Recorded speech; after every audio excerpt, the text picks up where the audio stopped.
नमस्कार रंदे भैया शेळीपालन फार्मवरती स्वागत आहे। आजचा असाच टॉपिक घेतलेला आहे की कळपातला बोकड कसा असावा। टॉपिक खूप महत्त्वाचा आहे कारण ती गोष्ट तुम्ही ऐकलेली असेल, शुद्ध बीजापोटी फळे रसाळ गोमठी। म्हणजे काय, बी जर चांगलं असेल तर झाडाला फळ बी चांगलंच येतं, बरोबर आहे का नाही। हापूस लावला तर आंबा बी खायला गोड लागतो, तशीच गंमत आहे आपल्या कळपातल्या बोकडाची। म्हणजे काय की तुमच्या कळपातील बोकड नेमका असावा कसा। चला, बरेच लोक जे आहेत शेळीपालक जे आहेत त्यांना असे प्रश्न पडत आहेत की रंदे भैया गावरान शेळ्या आहे, आमच्याकडे काठेवाडी शेळ्या आहे, मग आम्ही बोकड कसा वापरायचा, कोणत्या क्वालिटीचा बोकड वापरायचा। किंवा मग बरेचसे लोक हे पण विचारतात, रंदे भैया जशी तुमची पिल्लं वाढतात तशी आमच्या शेळ्यांची पिल्लं नाही वाढत हो। तुमचे 3 महिन्यात पिल्लं विक्रीला येतात, आम्ही 8-8 10-10 महिने पिल्लं सांभाळतो, पण आमची पिल्लंच विक्रीला येत नाही। मग याच्या मागं कारण काय, मग नेमकं काय बदल आहे किंवा काय प्रॉब्लेम्स आहे जो आम्हाला येतो आणि तुम्हाला येत नाही। हे बघा, सगळ्यात पहिले तर चांगल्या वंशावळीतल्या शेळ्या ठेवणे, जेणेकरून तुमची पिल्लं चांगल्या क्वालिटीची वाढतील।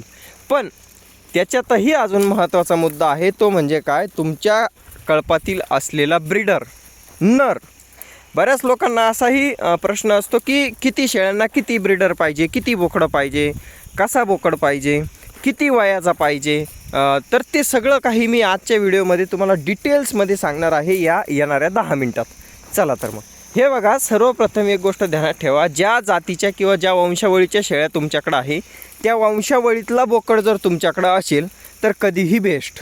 फक्त एक गोष्ट ध्यानात ठेवायची की त्या वंशावळीतला सगळ्यात टॉपचा ब्रीडर तुमच्याकडं असला तर कधीही चांगलं।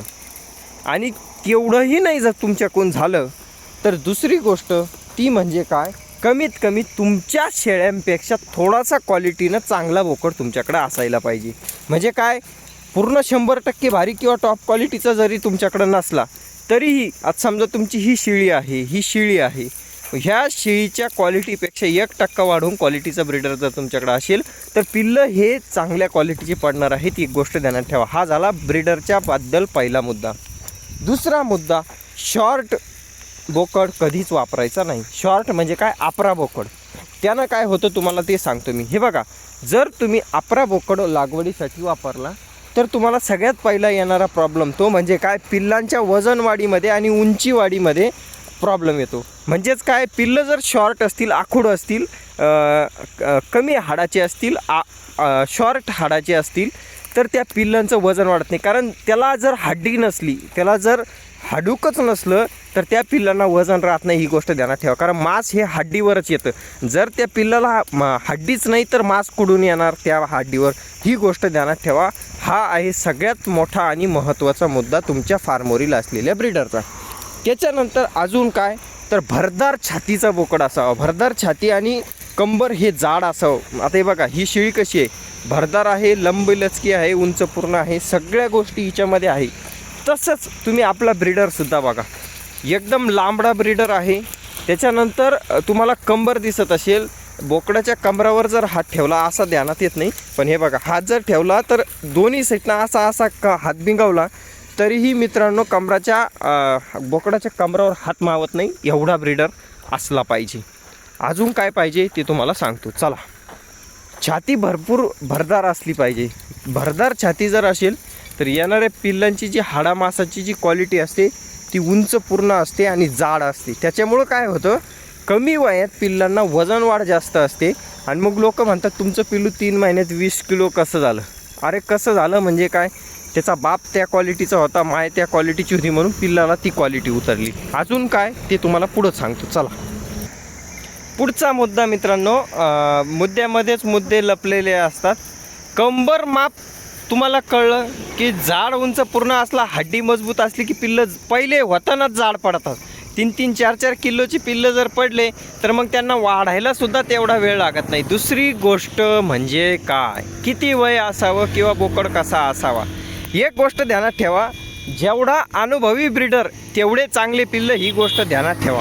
म्हणजे काय, काही गोष्टींमध्ये, काही प्रक्रियांमध्ये नुसती आदळ आपट काही कामाची नाही, ही गोष्ट ध्यानात ठेवा। ज्याला अनुभव आहे त्याला कळलं असेल, ज्यांचं लग्न झालेलं आहे त्यांना अजून बेस्ट कळलं असेल मला काय म्हणायचं ते। काही गोष्टींमध्ये नुसती आदळ आपट काही कामाची नाही, तर त्याला ती पूर्ण प्रोसेस पण जमली पाहिजे. आधी पण काय करायचं प्रोसेस व्हायच्या आणि नंतर पण काय करायचं, जेणेकरून दोन्ही पण खुश झाले पाहिजे आणि जी प्रक्रिया आहे ती योग्यपणे पार पडली पाहिजे. म्हणजे काय, चला पुढं सांगतो. थोडंसं डीप गेलं, पण डीप हे चांगलं असतं, ही गोष्ट ध्यानात ठेवा. म्हणजे काय, एक गोष्ट ध्यानात ठेवा, बारीक बारीक लेकरं असतात, नुसती आदळ आपट करतात, काम करून मोकळे होतात हे बारीक बारीक बोकडं. पण त्यावेळेला प्रॉब्लेम काय येतो माहिती आहे का, एखाद्या वेळेस झटक्यात झटका होऊन जातो, एखाद्या वेळेस शिळी गाभण राहते. परंतु मेन ओरिजिनल काम करण्यासाठी आणि चांगले स्ट्रॉंग पिल्लं येण्यासाठी, चांगलं बीज पडण्यासाठी तुम्हाला स्ट्रॉंगच बोकड पाहिजे, ही गोष्ट तेवढी ध्यानात ठेवा. म्हणजे काय, बोकड तुम्ही 6 दात 8 दात झालेला असू द्या, त्याला प्रॉब्लेम नाही. पण लई कवळा बोकड 8 महिने 10 महिन्याचा बोकड वापरू नका, जेणेकरून त्याच्या गुळणीत पावर पण पाहिजे, ही गोष्ट ध्यानात ठेवा. म्हणजे काय, पिल्लं हे स्ट्रॉंग पडले पाहिजे, शेळ्या गाभण राहिल्या पण पाहिजे, ही बी गोष्ट तेवढीच महत्त्वाची आहे, ते गोष्ट ध्यानात ठेवा. म्हणजे काय होतं माहिती आहे का, जेवढा तुम्ही बोकड अनुभवी वापरला तेवढी त्याची लागवड करण्याची क्षमता चांगली असते, ही गोष्ट ध्यानात ठेवा. आणि बोकड घेतानाच ॲग्रेसिव्ह घ्या. ॲग्रेसिव्ह म्हणजे काय, नुसता खवळणारा नसावा. म्हणजे काय, काही काही माणसं असतात बघा, भरभक्कम असतात, पण नुसता हात बी लावला तर ठाय होऊन जातात, तसा नसावा. कसा असावा, दिसायला शांत राहू द्या, मार्का नसू द्या, सगळ्या गोष्टी एकदम व्यवस्थित असू द्या, पण जेव्हा प्रक्रिया करण्याची वेळ येईल त्या वेळेला बकरीला त्यांना सोडायला नको, ही गोष्ट ध्यानात ठेवा. म्हणजे कमीत कमी 2-4 वेळा बकरी लागूच तोवर बोकड बाजूला हटला नाही पाहिजे, एवढा स्ट्रॉंग बोकड तुम्ही बघून घ्यायच्या टायमाला. जेव्हा तुम्ही बोकड घेता त्यावेळेला ज्या मालकाकडून घेता, एखादी शिळी हिटवर असताना तो बोकड सोडून बघा, तो बोकड त्या शिळीच्या मागं लागतो का नाही, लागवड करतो का नाही व्यवस्थित. म्हणजे काय होतं माहिती आहे का, लोक बोकड घेतात, भला मोठा बोकड घेतात पाहून, पण नंतर प्रॉब्लेम अशी येतात, अरे रंदे भैया 50,000चा बोकड आणला, शेळ्यांमागं लागतो बी पण लागवडच करत नाही. म्हणजे झालं का काशी, ज्या मेन कामासाठी बोकड आणला होता ते कामच जर त्याला जमत नसेल तर तो बोकड काय कामाचा. तर ती गोष्ट ध्यानात ठेवा की त्याचं नेमकं काम काय, आणि ते काम बघून तुम्ही बोकड निवडा, बरोबर आहे का नाही. मी नेहमी म्हणतो, माझा बोकड जेव्हा मी कळपात सोडतो त्या वेळेला एका दिवसात 5 शेळ्या जरी निघल्या, 10 शेळ्या जरी निघल्या, तरी तो बोकड तेवढ्या शेळ्या काढतो आणि तेवढ्या शेळ्या गाभणसुद्धा राहतात. मग मी का निवडतो, कसा निवडतो बोकड, चला तुम्हाला सांगतो. एक गोष्ट तुम्ही ध्यानात ठेवली असेल, जशी की माणसामध्ये असती, जेवढं ब्रह्मचर्याचं पालन केलं तेवढं नंतर ते स्ट्रॉंग राहतं लेकरू, ही गोष्ट ध्यानात ठेवा. आणि जेवढ्या जास्त कमी वयात जास्त गुळण्या मारल्या तेवढं नंतर त्याला प्रॉब्लेम येतात, ही बी गोष्ट तेवढीच ध्यानात ठेवा. तसंच बोकडाचं आहे. म्हणजे काय, कंटिन्यू 12 महिने तुम्ही जर बोकड कळपात ठेवला तर त्याच्यामध्ये ती गुरमी, ती पावर राहत नाही, गोष्ट ध्यानात ठेवा. ते बकरी मागं लागण्याची किंवा त्याच्यामध्ये ती शक्ती नसते की त्या शेळीला हिटवर आणण्याची, ही बी गोष्ट तेवढीच ध्यानात ठेवा. मग काय करायचं, तुम्हाला जर समजा एप्रिल मे महिन्यामध्ये किंवा XYZ महिन्यामध्ये शेळ्या लागवड करायची आहे, तर त्याच्या 2 महिने अगोदर जो ब्रीडर तुम्हाला शेळ्यांसाठी सोडायचा आहे तो ब्रीडर मित्रांनो प्युअर, कमीत कमी 2 महिने बरं का, जास्त द्यायची गरज नाही. समजा एखाद्या कळपातून तुम्ही आणला, त्याच्या अगोदर 2 महिने त्या बोकडाला, कमीत कमी 1 महिना तरी त्या बोकडाला पूर्ण कळपापासून बाजूला ठेवा, किंवा जिथं कमी शेळ्या आहेत तिथं ठेवा. 4-5 शेळ्या असतील त्या ठिकाणी ठेवा. म्हणजे काय, त्या बोकडाला ब्रेक मिळाला पाहिजे काही गोष्टींपासून. काही गोष्टी तुम्ही समजून घ्या, जास्त मी काय बोलत नाही. हां, पण त्या गोष्टींपासून त्या बोकडाला जेव्हा ब्रेक मिळतो त्याच्यानंतर जेव्हा तो बोकड शेळ्यांमध्ये जातो, कळपामध्ये जातो, त्यावेळेला तो पूर्ण जोशामध्ये असतो, पूर्ण गुरमीत असतो आणि स्ट्रॉंग होऊन आलेला असतो, रिकवर होऊन आलेला असतो. तो गॅपमध्ये त्याचं सगळी रिकव्हरी झालेली असते. आणि जेव्हा तो शेळ्यांमध्ये येतो त्याच्या वासानंच मित्रांनो शेळ्या हिटवर येऊन जातात. मग एका दिवशी 7-7, 8-8, 10-10 जरी शेळ्या निघल्या, हिटवर आल्या, तरी त्या शेळ्या तो बोकड लावतो. मी नॉर्मली जेव्हा लोकांना म्हणतो की आमच्या बोकडानं आज 6 शेळ्या लावल्या, 5 शेळ्या लावल्या, ते म्हणतात हाट असं कुठं होतं का, आमचा बोकड 1 शेळी लावतो आणि 2 दिवस पुन्हा बकऱ्याकडे पाहत नाही. पण तसं मग असं का होतं, मग तो बोकड कसा असावा. तर हे बघा, बोकड असताना त्या बोकडाचा खुराक पण तसाच असला पाहिजे बरं का. नाही तर तुम्ही म्हणशान की बोकड तर लय भारी आणला, रंदे भैयाकडूनच आणला आता बोकड, बघूयात कसा निघतो बोकड. पण नुसता बोकड असून पण उपयोग नाही. एक गोष्ट ध्यानात ठेवा, त्याला खुराक त्याला खादगी बी त्या पद्धतीची द्यायला पाहिजे तुम्ही. म्हणजे काय, त्या बोकडाला तुम्ही एवढ्या शेळ्या लागवड करणार आहात, एवढं कळपामध्ये सोडणार आहात, तर त्या बोकडाला 2 टाईम कमीत कमी थोडेसे गहू तुम्ही दिले पाहिजे, थोडंसं पोट भरून चारा तुम्ही दिलेला पाहिजे. ही गोष्ट ध्यानात ठेवा. त्याच्यानंतर अजून काही गोष्टी ज्या की खूप महत्त्वाच्या आहेत त्या मी तुम्हाला आता सांगणार आहे. तुमच्या कळपामध्ये असलेला बोकड अंगावर मुतणारा नसावा. म्हणजे काय, एक गोष्ट आता हे बघा, नॉर्मली बोकडं अंगावर मुततातच 90%. पण जर तुम्हाला असा बोकड भेटला की समजा त्याच्या जवळ उभा राहिले ना, तर तो बोकड लगे अंगावर असा पिचकारी मारणारा नसावा.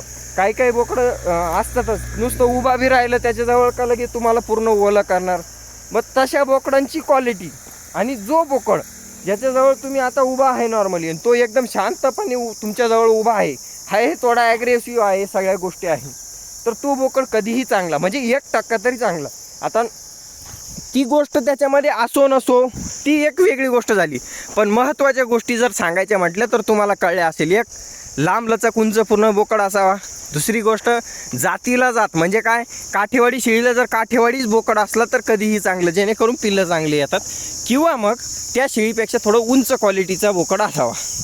तिसरी गोष्ट, बोकड हा वंशावळीतलाच वापरायचा. म्हणजे काय, त्याच्या आईला दूध भरपूर असावे ही शहानिशा तुम्ही करून घ्यायची कधीही, जेणेकरून तुम्हाला येणाऱ्या काळात ज्या घरी पाठी सांभाळायच्या आहेत त्या पाठी तुम्ही सांभाळताना मग त्या बोकडामध्ये क्वालिटी असली तरच ही गोष्ट सिद्ध होते, ध्यानात ठेवा. कारण तुमच्या येणाऱ्या पिल्लांमध्ये शेळ्यांचं हे जे तुम्ही असं म्हणू शकता जो वाटा आहे तो 50% राहतो, पण बाकीचा 50% वाटा हा पूर्णपणे बोकडाचा असतो. म्हणजे काय, तुम्ही 50 शेळ्या एका क्वालिटीच्या ठेवू शकत नाही, ही गोष्ट ध्यानात ठेवा.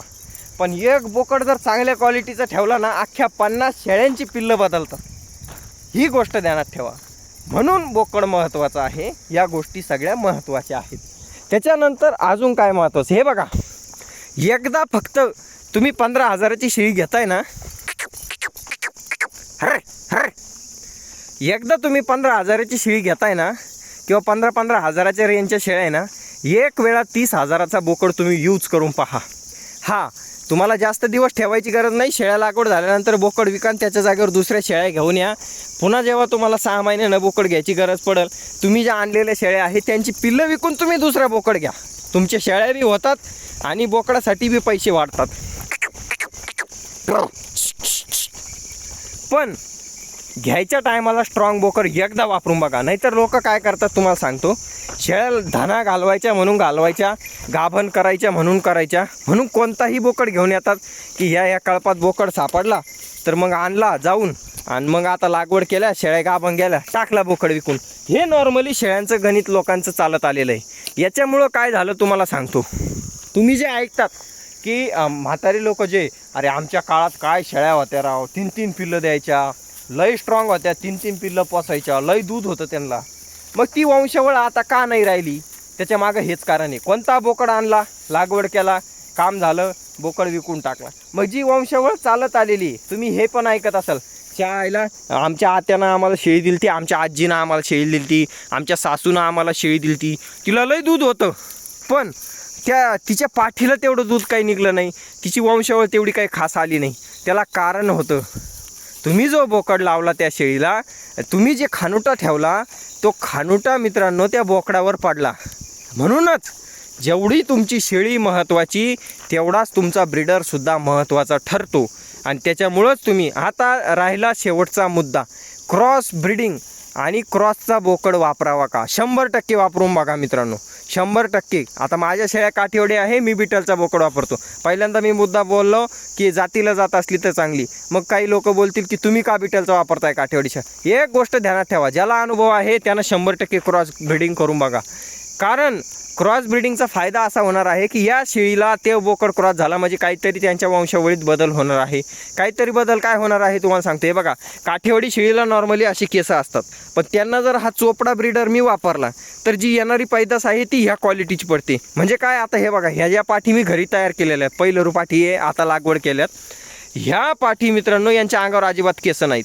तर मग ह्या शेळीपासून ती शेळी तयार झाली. आता हे बघा, ही तिचीच माय आहे. आता हिची कातरण केलेली आणि ही बिगर कातरणीची चमक आहे. तर हा बदल त्याच्यामध्ये होतो. तर तुम्हाला वंशावळ, इनब्रीडिंग, क्रॉस ब्रीडिंग याची माहिती पाहिजे आणि बोकड कसा असावा हे बी पाहिजे. आणि फक्त शेळ्यांमध्येच नाही तर तुमच्या मेंढ्यांमध्ये, कळपामध्ये सुद्धा जेवढा तुम्ही उंच वंशावळीचा ब्रीडर बदलत जासाल तेवढी क्वालिटी तुमची जबरदस्त पडणार आहे. ही गोष्ट ध्यानात ठेवा. म्हणूनच शेळ्या 2 खराब राहू द्या कळपामध्ये, पण जो बोकड वापरणार आहे तो स्ट्रॉंगच वापरा, कारण त्याची मजाच वेगळी आहे. ही गोष्ट ध्यानात ठेवा. आणि जेवढे लेकरं मला बघत असतील माझ्या वयाचे, तुम्ही सुद्धा स्वतः स्ट्रॉंग बना मित्र हो, नंतर तुमच्यावरच सगळा काही खेळ आहे. ही गोष्ट ध्यानात ठेवा. कारण ज्या गोष्टीला आपण लय नॉर्मल समजतो ना, की झाली आदळापटण झाले मोकळे, तेवढी नॉर्मल नाही आहे. लोकांचे मोडतात भाऊ. ही गोष्ट ध्यानात ठेवा. शेळीसुद्धा बोकड सोडून दुसऱ्या वारक्या बोकडाकडे पळती. याचा काय कारण आहे, तर त्या बोकडामध्ये काहीतरी कमतरता असते. तर ती कमतरता तुम्ही शोधून काढायची. ही थोडी डीप गेली माहिती, पण असू द्या, मला थोडंसं महत्त्वाची माहिती वाटली. कमेंट करून नक्की सांगा. रंदे भाई या शेळीपालन फार्मला सबस्क्राईब करून घ्या. काही चुकलं हुकलं असेल माफ करा, पण माहिती सांगण्याची पद्धत थोडी माझी अशीच आहे. धन्यवाद. पुन्हा एकदा एका मिनिटात सांगतो. हे बघा, बोकड चांगल्या वंशावळीतला वापरा. जातीला जात असली तर चांगली, नसली तरी चांगल्या वंशावळीतला उंच पूर्ण मापाचा ब्रीडर वापरा. आपल्या शेळ्यांपेक्षा 1% वाढून क्वालिटीचा ब्रीडर वापरा, जेणेकरून शेळी जरी खराब असली तरी पिल्लं त्या बोकडावर चांगल्या क्वालिटीचेच पडतात. धन्यवाद. Love you all. Bye bye. Rande भैया शेळीपालन फार्म सायनिंग ऑफ. भेटूया उद्या पुढच्या व्हिडिओमध्ये. नव्या व्हिडिओमध्ये. धन्यवाद. जय मल्हार, जय बळमामा.